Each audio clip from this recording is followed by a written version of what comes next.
ఇకపై మీకు ఇష్టమైన ఫేవరెట్ సీరియల్స్ యొక్క ఫుల్ ఎపిసోడ్స్ యూట్యూబ్లో అందుబాటులో ఉండవు.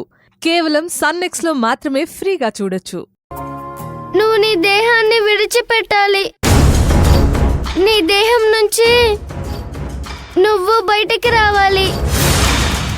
నేను నీ దేహంలో చేరి అమ్మని పట్టుకోవచ్చు, అమ్మని ముద్దు పెట్టుకోవచ్చు. నేను మిస్ అవుతున్నవన్నీ అనుభవించచ్చు.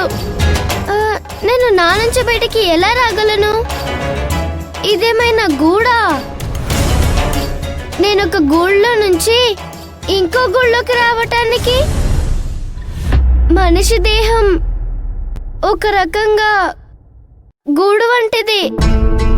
నువ్వు నీ దేహం నుంచి బయటికి రావచ్చు, నేను నీ శరీరంలోకి రావచ్చు. నువ్వు ఒప్పుకుంటే రేపు రాత్రి 12 గంటల వరకు నీ దేహంలోకి నేను వస్తాను, నీ దేహంలో ఉంటాను. రేపు సరిగ్గా 12 గంటలకి నేను బయటికి వస్తాను. అప్పుడు మళ్ళీ నువ్వు నీ దేహంలోకి వెళ్ళొచ్చు.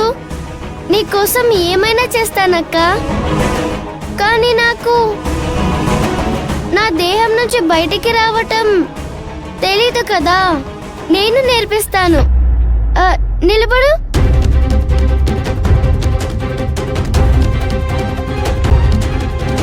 నేను నీ దేహంలోకి రాబోయే ముందు నువ్వు నీ మెడలో ఉన్న తాయెత్తు తీసేయాలి. అదుంటే నేను రాలేను. సరే.